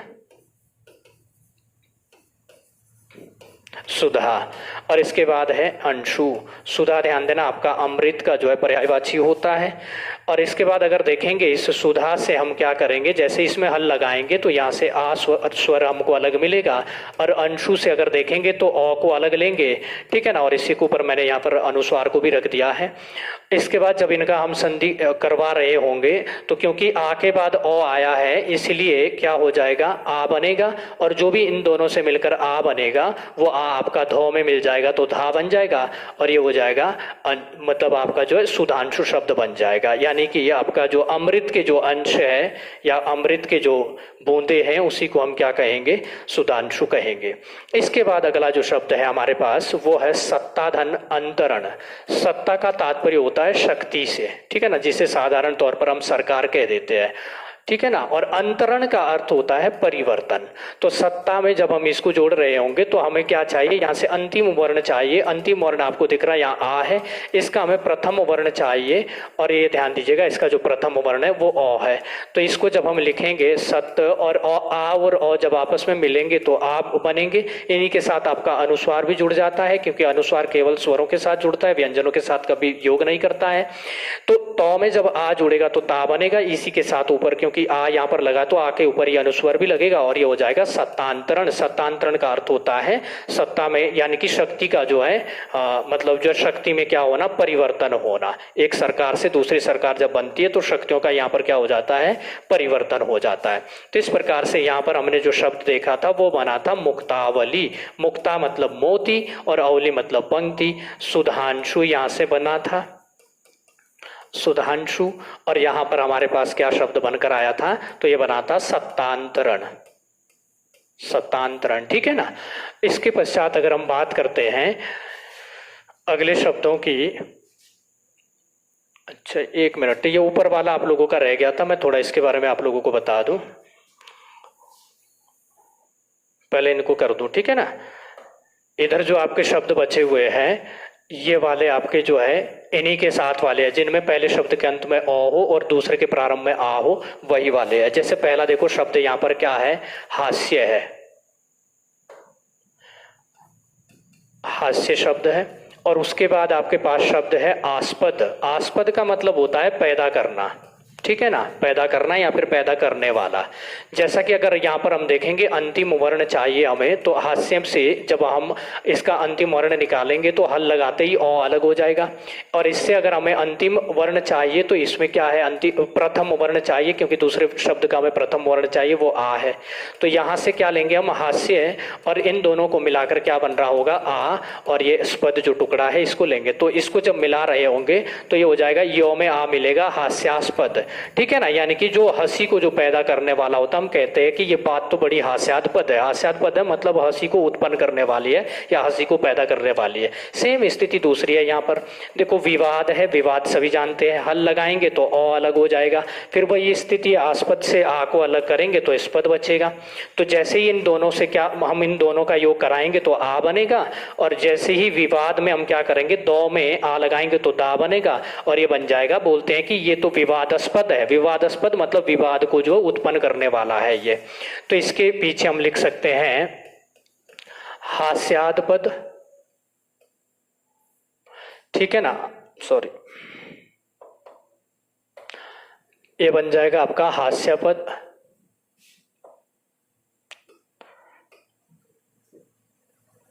हा स यो के बाद संधि हुई है, आ जाएगा और इसके बाद स्पद हो जाएगा। और इसके बाद आपका क्या था, वी वा दो के बाद आ स्वर यहाँ पर बन जाएगा, विवादस्पद हो जाएगा। फिर देखो विजय में क्या है, अंत में ओ है या आ है, और आ क्या बन जाएगा, आ बन जाएगा। तो फिर ये क्या होगा, विजय। और संधि किसके बाद है, यो के बाद है और आ की संधि, और दोनों मिलकर क्या बनेंगे, आ बनेंगी। और विजय कांक्षी, आकांक्षी मतलब ध्यान देना आकांक्षा से बना है, आकांक्षा होता है इच्छा। तो जो विजय की या जीतने की जो इच्छा रखता है उसे हम क्या कहते हैं, विजयाकांक्षी कहते हैं। इसके बाद अब अगला जो हमारा प्रकार है वो है जब पहले शब्द के अंत में आ हो और दूसरे शब्द के प्रारंभ में भी आ हो, तो इस स्थिति में भी आपका क्या होता है, संधि आ की ही बनती है। जैसे पहला शब्द हमने लिखा है चिंता, क्या हो रहा है, इसके बाद जो शब्द बनेगा वो चिंतातुर है। इसमें एक शब्द तो है हमारे पास चिंता और दूसरा है आतुर। आतुर जैसा कि मैंने आपको पहले भी बताया है, आतुर के दो अर्थ निकलते, उतावला होना, ठीक है ना, और एक होता है बेचैन होना। तो चिंता से जैसे हम तौ में हल लगाएंगे तो यहाँ से आ निकल कर आएगा, आतुर का आ हम अलग करेंगे, ठीक है ना, और ये दोनों आ मिलकर आ बना रहे होंगे। तो चिंत में जैसे ही इस आधे तौ में आ जुड़ेगा तो ये ता बन जाएगा और ये हो जाएगा तुर। जो चिंता से जो बेचैन है उसे हम चिंतातुर कहते हैं, ठीक है ना। तो आतुर का तात्पर्य आपका जो है बेचैनी से भी है और आतुर का जो तात्पर्य है वो आपका उतावले से भी है। जैसे हम बोलते हैं कि प्रेम आतुर है, प्रेम आतुर मतलब प्रेम को जो आतुर है, बेचैन हो रहा प्रेम के लिए या उतावला हो रहा है। और जो शोक आतुर है, शोक आतुर मतलब शोक से जो बेचैन है, क्योंकि शोक के लिए कोई भी उतावला नहीं होता है, तो शोक आतुर का मतलब है शोक से बेचैन। और चिंतातुर का भी मतलब होता है चिंता से जो बेचैन। अगला देखो शब्द आपके पास कारा है। कारा में जैसे मैं रौ में हल लगाऊंगा तो यहाँ पर आ अलग हो जाएगा। आवास में क्या है, आ है तो वास को अलग कर देते हैं। तो ध्यान देना कारा का जो अर्थ होता है वो होता है कठिन या फिर बंधन युक्त। आवास सभी जानते हैं स्थान जो होता है जहां पर हम रहते हैं। अब ध्यान दो रौ में जैसे ही इन दोनों को मिलाकर हम देखेंगे तो यहाँ पर आ बन रहा होगा, यहाँ पर जो है आ बन रहा होगा। तो रौ में जैसे ही आ मिलेगा तो रा बनेगा और ये दोनों स्वर आपके इस आ में बदल चुके हैं तो ये बन जाएगा कारावास। कारावास कहा जाता है जिसे हम साधारण भाषा में जो है, ध्यान देना, जिसे हम साधारण भाषा में क्या कहते हैं, जेल भी कहते हैं। तो कारावास अर्थात ऐसा वास जो कठिन हो, जहां पर रहना कठिन हो या जहां पर जो है बंधक बनाकर रखा जाता है, उसी को कारावास कहा जाता है। इस कारावास का जो है कभी भी आप लोग कभी कभी जब इसका विच्छेद पूछा जाएगा तो ध्यान देना कहीं पर आपको जो है कारधन आवास दिया जाएगा। इसका जो विच्छेद होगा वो कारधन आवास के रूप में दिया जाएगा। तो कभी भी इसका कारधन आवास नहीं करना है, क्योंकि कार का जो आवास होता है वो कभी कार आवास नहीं कहलाता है, ठीक है ना। तो कार तो एक जो है आपकी गाड़ी हो गई, तो जो कार का आवास है जहां पर कार रहती है या रखी जाती कार को, उसे कभी भी कार आवास नहीं कहा जाता, क्योंकि संधि का एक नियम है कि टुकड़ों का जो अर्थ होगा पूरे शब्द का भी वही अर्थ निकलना चाहिए। तो कारा होगा यहाँ पर, कारा मतलब कठिन या फिर बंधन युक्त, जहां पर बंधक बनाकर रखा जाता है या फिर कठिन परिस्थितियों में रखा जाता है, उसी को हम जो है कारावास कहते हैं। इसके पश्चात यदि बात करते हैं अगले शब्द पर, तो अगला शब्द है दयाधन आनंद। तो दया में भी जैसे ही हल लगाएंगे तो यहाँ से आ अलग निकल जाएगा और आनंद का भी आ हम पहले ही अलग कर देते हैं और हमारे पास ये टुकड़ा बच जाता है नंद। दोनों आ जो आ और आ आपके आ ही बनेंगे, यो के बाद संधि हो रही है आ की और ये बन जाएगा दयानंद। तो इस प्रकार से जो हमारे ध्यान देना ओ और आ से संबंधित आपके जो वर्ण थे वो सारे के सारे हमने रखे कि ओ के बाद ओ आता है तब भी आ बनता है, और ओ के बाद आ आएगा तब भी आ बनेगा, आ के बाद ओ तब भी आ बनेगा, आ के बाद आ तब भी आ बनेगा। इसके बाद आगे बढ़ते हैं। अगला देखो, इसी दीर्घ स्वर संधि के अंतर्गत जब छोटी ई यानी कि लघु ई और लघु ई का योग होता है तो फिर क्या बनता है, दीर्घ ई बनता है। इसमें पहला शब्द देखो, सबसे पहले देखो आप कवि, और उसके बाद शब्द है इंद्र।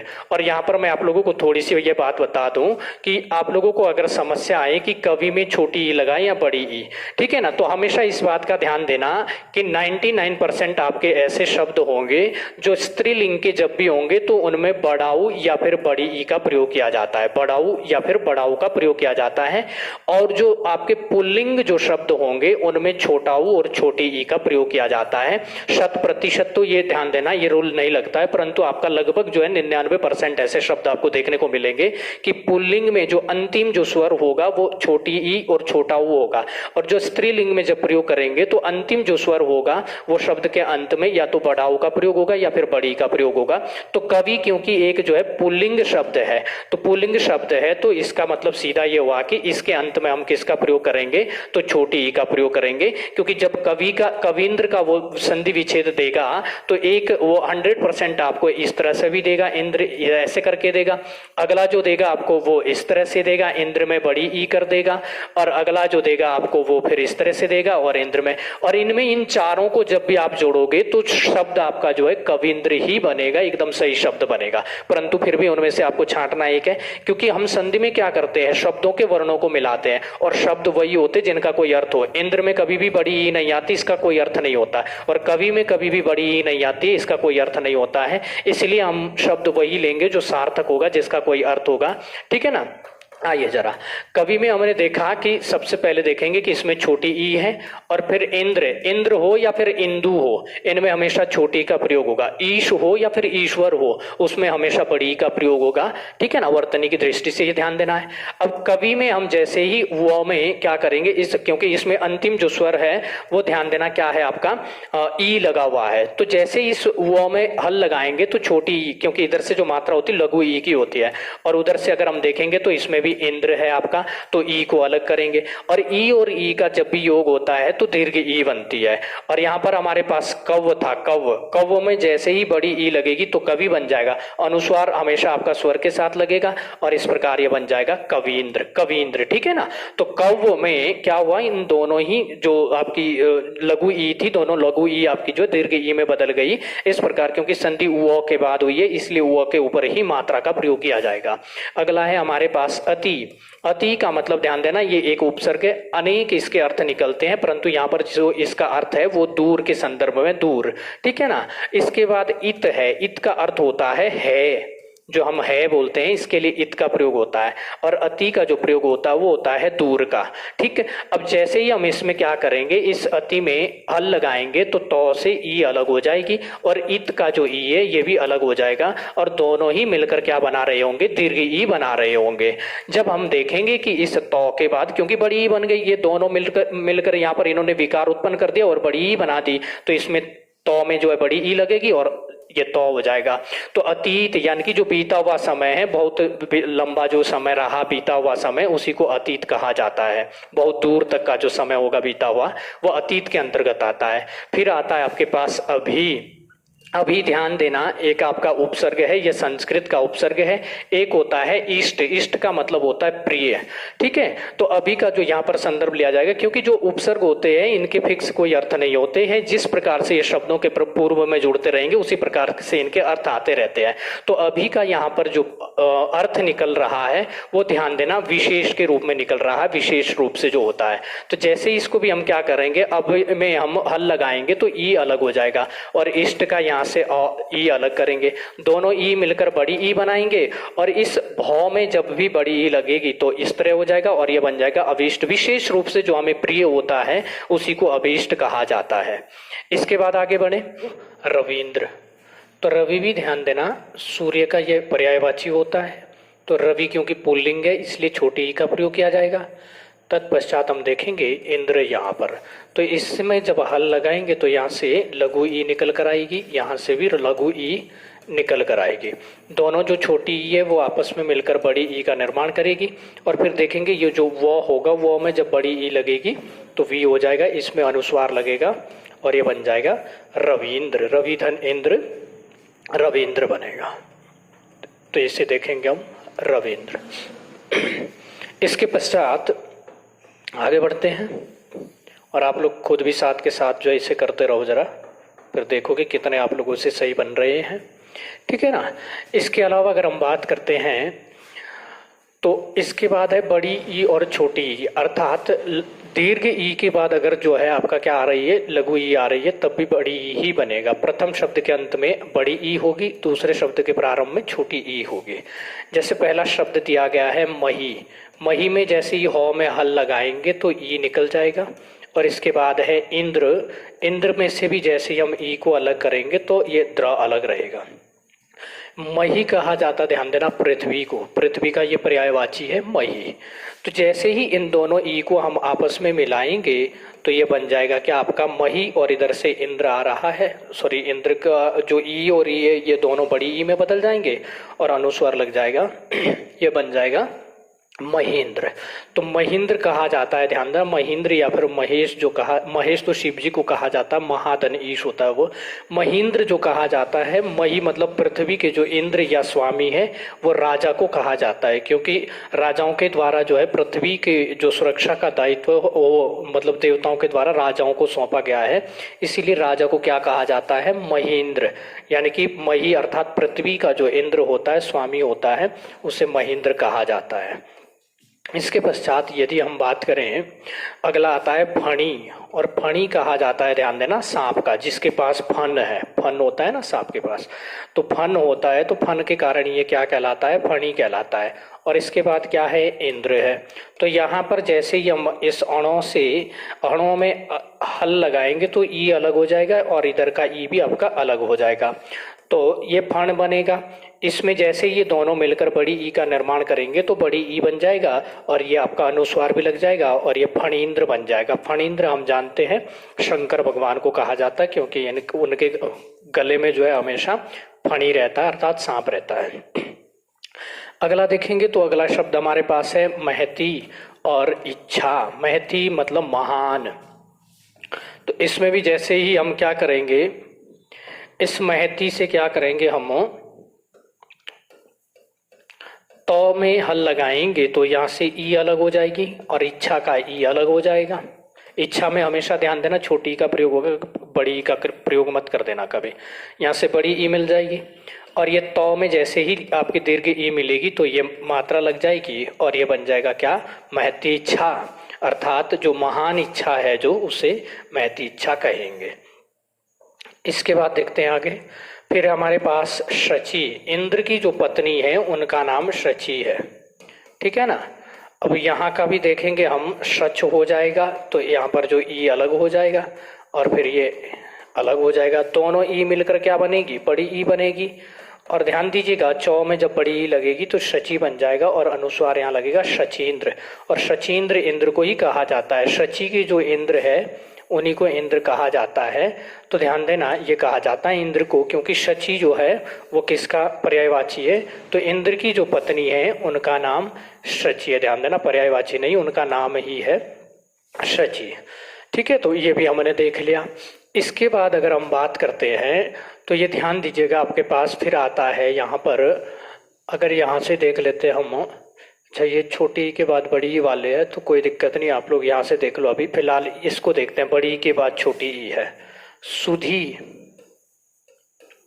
और फिर इसके बाद आता है इंद्र।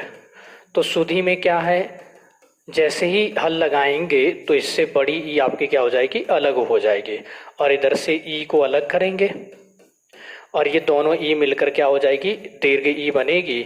और ये जो शुद्ध था, शुद्ध, इसमें जब बड़ी ई लगेगी तो सुधी बन जाएगा और इंद्र बन जाएगा। इस प्रकार से ये क्या बन जाएगा आपका, सुधेंद्र बन जाएगा, ठीक है ना। तो ये थे हमारे बड़ी ई और छोटी ई के योग से बनने वाले शब्द। अब देखते हैं कि जब प्रथम शब्द के अंत में छोटी ई और दूसरे शब्द के प्रारंभ में बड़ी ई, अर्थात पहले शब्द के अंत में कौन सी ई होगी, तो आपकी लघु ई होगी, और दूसरे शब्द के प्रारंभ में कौन सी ई होगी, तो दीर्घ ई होगी। तो इस स्थिति में भी क्या होना है, दीर्घ ई ही बनेगी। तो इसके उदाहरण हम लेते हैं थोड़े जल्दी से।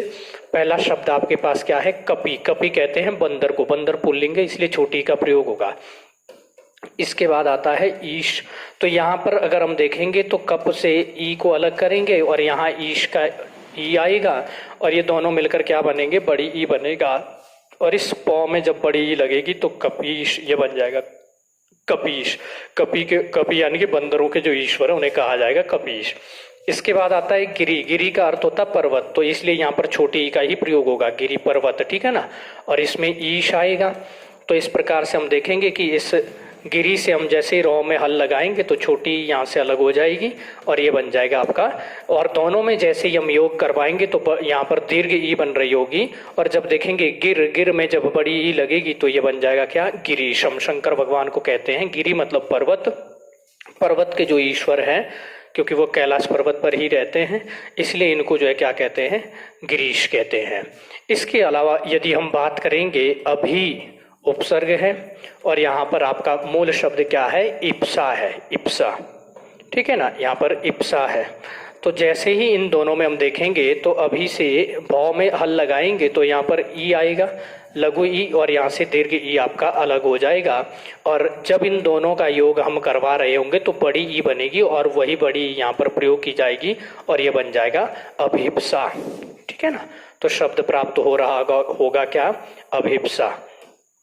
आगे बढ़े मित्रों, तो ये इसके बाद हमारे पास अधि है। अधि में भी देखेंगे जैसे ही हम धौ में हल लगाएंगे तो इसका जो छोटी ई है वो अलग हो जाएगा। और इसके बाद देखेंगे हम जो इक्षक है, इक्षक का मतलब होता है देखना, ठीक है ना। इक्षक में ई को अलग करेंगे, इक्षक मतलब देखने वाला है या फिर देखना। अब इसके बाद अगर हम देखेंगे इस धौ में इन दोनों ई को मिलाकर बड़ी ई बन रही होगी, अधि, और ये हो जाएगा अधीक्षक।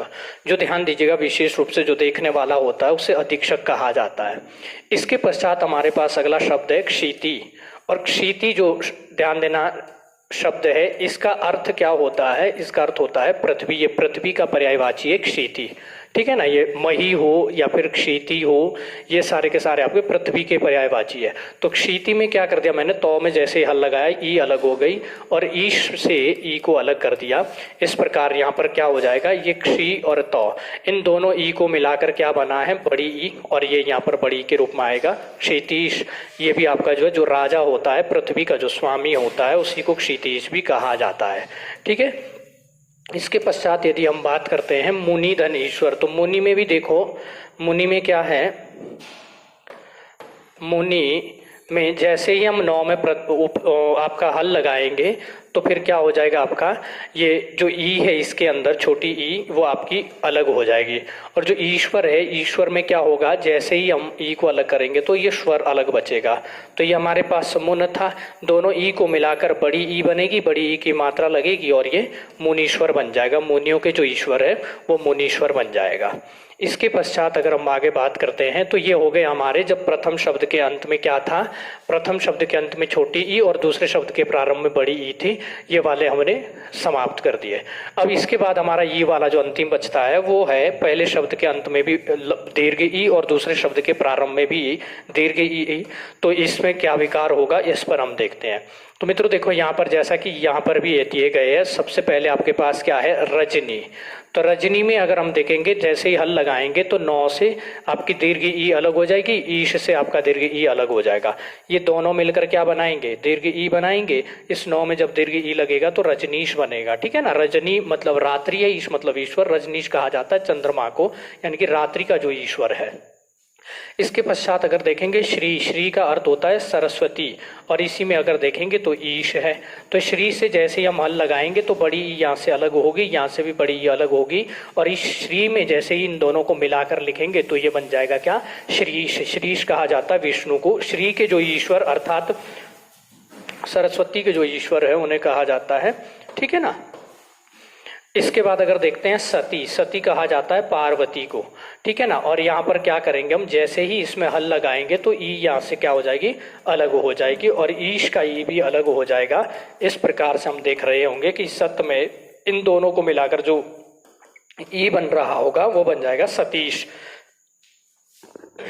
और सतीश किसे कहते हैं, तो सतीश ध्यान दीजिएगा, ये शंकर भगवान को कहा जाता है, क्योंकि सती का मतलब पार्वती है, ईश मतलब स्वामी। तो जो सती के जो स्वामी हैं या सती के जो ईश्वर है उन्हें कहा जाता है सतीश। तो ये हो जाएगा आपका क्या, शंकर भगवान। इसके बाद अगर हम आगे बढ़ते हैं, गौरी, गौरी भी ध्यान देना पार्वती को कहा जाता है। एक होता गौरी, वो गौरी है, ध्यान देना ये गौरी है, और गौरी फिर ईश है। तो गौरी में जैसे हम रॉ में हल लगाएंगे तो यहाँ से ई अलग हो जाएगा और ईश का ई अलग हो जाएगा। दोनों ई और ई मिलकर क्या बनेंगे, बड़ी ई बनेगी और बड़ी की यहाँ पर मात्रा लगेगी। तो गौरीश भी कहा जाता है शंकर भगवान को, गौरी के जो ईश्वर है अर्थात शंकर भगवान। पार्वती के जो ईश्वर है, ठीक है ना। इसके बाद आगे बढ़ते हैं। अगला जो शब्द है हमारे पास वो है नारी। नारी में क्या है, रॉ है। रॉ में जैसे ही हल लगाएंगे तो ई अलग हो जाएगा और ईश का ई अलग हो जाएगा। इस प्रकार देखेंगे यहाँ पर नार है और नार में इन दोनों ई को मिलाकर जो बड़ी ई मिलेगी वो यहाँ पर जो है लग जाएगी और नारीश बन जाएगा। नारियों के जो ईश्वर है उसे नारीश्वर कहा जाता है। तो यहाँ वाला हमारा कंप्लीट हो गया। आते हैं अब हमारे पास क्या है, अब है ऊ वाले। तो सबसे पहले हम देखेंगे पहले शब्द के अंत में छोटा हो, दूसरे के प्रारंभ में भी छोटा हो।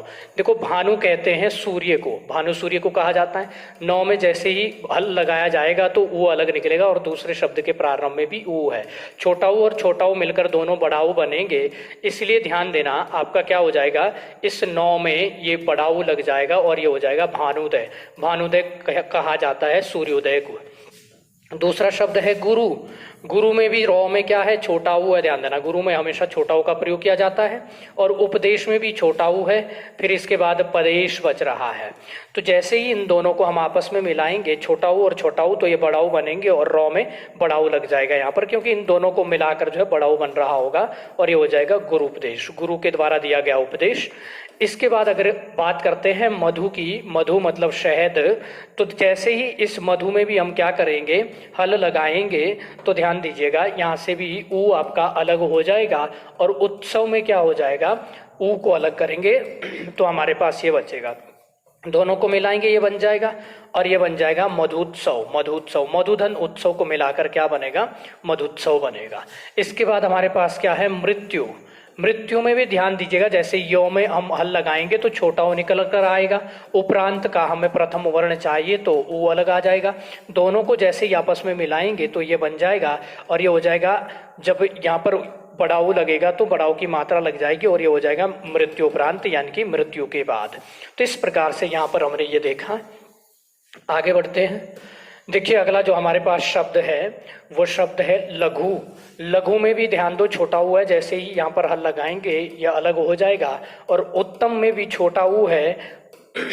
इन दोनों की जो संधि होगी वो ध्यान देना क्या हो जाएगी, आपकी बड़ाऊ के रूप में होगी। और घ में जैसे ही बड़ाऊ लगेगा तो ये लघु और ये तम है इधर, तो ये बन जाएगा लघुतम।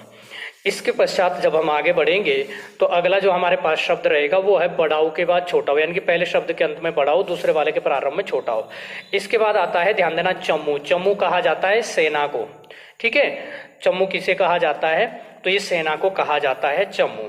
इस चमू में क्या होगा, जैसे हम मौ में क्या लगाएंगे, हल लगाएंगे तो यहाँ से बड़ा ऊ आपका अलग निकलेगा और उधर छोटा ऊ है और ये निकल जाएगा अलग से। और इन दोनों के योग से क्या बनेगा, बड़ा ऊ बनेगा।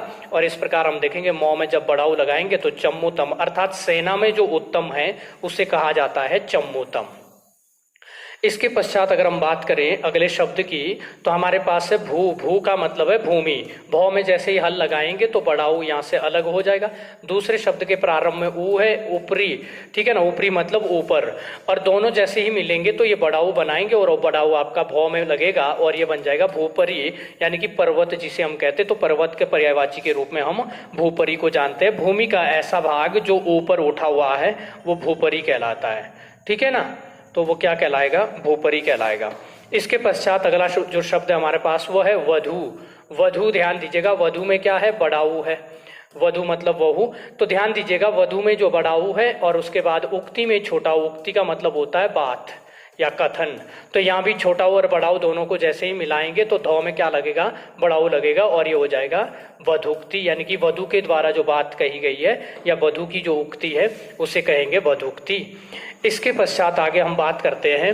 अब हमारे पास आता है छोटा ऊ के बाद अगर बड़ाऊ आता है तो हमारे पास एक शब्द है लघु। और लघु में जैसे ही हल लगाएंगे तो छोटा ऊ अलग निकलेगा। और ऊर्मी, ऊर्मी का मतलब होता है क्या, तो ध्यान देना ऊर्मी का अर्थ होता है लहर। लघु मतलब छोटी और लहर, ऊर्मी का मतलब लहर। तो यहाँ भी बड़ाऊ बन रहा है और जैसे ही बड़ाऊ बनेगा तो घौ में बड़ाऊ की मात्रा लगेगी तो इसे कहेंगे लघूर्मी, अर्थात ऐसी लहरें जो छोटी छोटी है उन्हें कहा जाता है लघूर्मी। आई बात समझ में। अगला अगर हम बात करते हैं इसके पश्चात जो अगला हमारे पास शब्द है वो है, ध्यान दीजिएगा, वो शब्द दिया गया है सिंधु। और सिंधु ध्यान दीजिएगा जो शब्द है वो पुल्लिंग माना जाता है, इसलिए इसमें छोटा ऊ का प्रयोग होगा। हालांकि ये नदी का नाम है, परंतु ये जो शब्द है सिंधु ये पुल्लिंग माना जाता है, इसलिए यहाँ पर छोटा ऊ का प्रयोग होता है। तो इसमें भी हम क्या करेंगे, जैसे ही दौ में क्या लगाएंगे, यहाँ पर हल लगाएंगे तो ऊ अलग हो जाएगा और यहाँ से ऊ अलग करेंगे तो दोनों ऊ मिलकर क्या बनेंगे, तो ध्यान दीजिएगा बड़ा ऊ बनेगा।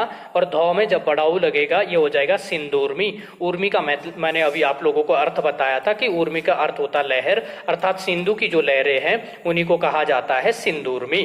ठीक है ना। इसके पश्चात आगे बढ़े हम तो बड़ा ऊ और बड़ा ऊ का योग। जैसे अगर हम देखेंगे सरयू, सरयू नदी का नाम है तो ध्यान देना स्त्रीलिंग है, इसलिए बड़ा ऊ का यहाँ प्रयोग हुआ है, इससे बड़ा ऊ अलग होगा। और ऊर्मी में आप देखते हैं कि इसमें बड़ा ऊ का ही प्रयोग होता है। बड़ा ऊ और बड़ा ऊ जब दोनों आपस में मिलेंगे तो बड़ा ऊ ही बनेगा यो के साथ, और इधर से आपका जो है रौ उर्मी आ जाएगा तो ये बन जाएगा आपका सरयूर्मी, अर्थात सरयू की जो लहरें हैं उन्हें कहा जाएगा सरयूर्मी।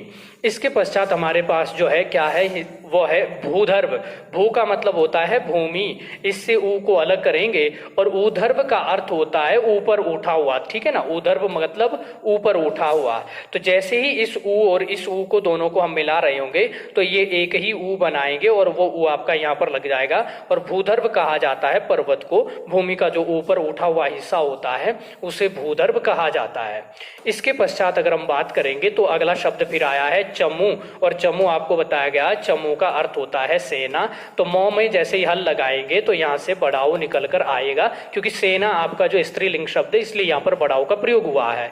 और ऊर्जा का जो ऊ है ये जैसे ही अलग होगा तो ये दोनों मिलकर क्या बनाएंगे, तो ये बड़ाऊ बनाएंगे। और मौ के पीछे संधि हो रही तो मौ में ये जुड़ जाएगा, ये हो जाएगा चमूर्जा, अर्थात सेना की जो ऊर्जा है उसे कहा जाता है चमूर्जा। इसके पश्चात अगर हम बात करेंगे वधूर्जा की तो वधु में भी बड़ाऊ लगा है और ध्यान दीजिएगा ऊर्जा में भी बड़ाऊ लगा है। इन दोनों को जब जोड़ेंगे तो बड़ाऊ बनेगा और इस प्रकार से हम देख रहे होंगे तो ये बनेगा वधूर्जा। इस प्रकार मित्रों अगर हम देखेंगे तो हमारी जो आपकी जो दीर्घ स्वर संधि थी इसके अंतर्गत हमने देखा कि क्या क्या बना। मैं इन सबके नाम लिख दूं, ये बन जाएगा आपका भानुदय, ये बन जाएगा आपका गुरूपदेश, यहाँ बड़ाऊ बन जाएगा। ठीक है ना, ये पहले जो गुरु में था वो छोटा ऊ था लेकिन यहाँ बड़ाऊ बन गया है। अगर इसकी बात करते हैं तो ये बन जाएगा आपका मधु, ऊ और ऊ मिलकर बड़ाऊ मधुत्सव। इसकी बात करेंगे तो ये भी बन जाएगा, जो मृत्यु में छोटा ऊ था ये बड़ा बन जाएगा क्योंकि दो ऊ यहाँ पर मिल रहे हैं मृत्युपरांत। और ये हो जाएगा आपका क्या, ये ध्यान दीजिएगा लघुतम बन जाएगा, लघुतम सबसे लघु है जो कम है। और ये बन जाएगा आपका क्या, ये चम्मूतम बनेगा, चम्मू में जो उत्तम है, सेना में जो उत्तम है। ये भूपरि बनेगा, भूपरि मतलब भूमि का जो ऊपरी हिस्सा है अर्थात पर्वत है। और ये आपका जो है वधुक्ति बनेगा, अर्थात वधु की जो उक्ति है, कथन है, वो वधुक्ति बनेगा। इसके अलावा यहाँ पर अगर बात करेंगे तो यहाँ पर लघुर्मी बनेगा, छोटी छोटी जो लहरें होती हैं उन्हें लघुर्मी कहते हैं। फिर सिंधूर्मी आएगा, सिंधु में जब ऊर्मी जुड़ेगा तो ये सिंधुर्मी बनेगा, अर्थात सिंधु की जो ऊर्मी या लहर है। यहाँ पर बात करेंगे तो ये सरयूर्मी बन जाएगा, सरयूर्मी। ठीक है ना। और इसके बाद ये क्या बन जाएगा, ये आपका भूधर्व बन जाएगा। और यहाँ पर क्या बनेगा, ये चमूर्जा बनेगा, चमूर्जा। और लास्ट में आप देखेंगे तो ये आपका क्या बनेगा, वधूर्जा बनेगा। तो मित्रों आज हमारी जो दीर्घ संधि थी, स्वर संधि का जो पहला भाग है दीर्घ स्वर संधि, वो आज हमने उसके जो है कई सारे उदाहरण लिए हैं। और मुझे नहीं लगता कि इससे बाहर आप लोगों को कहीं पढ़ने की आवश्यकता भी होगी। इसमें हमने समय थोड़ा ज़्यादा लिया है क्योंकि हमें संधि यहाँ पर सीखनी थी। आगे की जो रहेंगे इसके भाग वो ध्यान दीजिएगा, 2-2, 3-3 भाग हम एक एक दिन में उनको जो है निपटा देंगे, आगे ज़्यादा समय नहीं लगेगा। आप लोग इसे जो है 2 से 3 बार रिपीट करोगे तो आप देख लेना कि आप लोगों से कोई भी ऐसा शब्द नहीं होगा संधि का जो आपसे मतलब जो टूटते नहीं बनेगा या फिर जुड़ते नहीं बनेगा। तो फिलहाल मैं जोड़ने का सिखा रहा हूं, अंत में जैसे ही संधि कंप्लीट हो जाती है स्वर संधि, फिर मैं एक दिन से बहुत सारे आप लोगों के समक्ष उदाहरण रखूंगा जिनका हमें विच्छेद भी करना है। तो पहले अगर आप जोड़ना सीखोगे तब जाके आपका जो विच्छेद करने में ज्यादा दिक्कत नहीं आएगी। तो उम्मीद करता हूं कि आप लोगों के लिए काफी मददगार हो रहा होगा। बाकी आगे आप जुड़े रहे हमारे संगम दक्ष जो है परिवार के साथ, और धन्यवाद।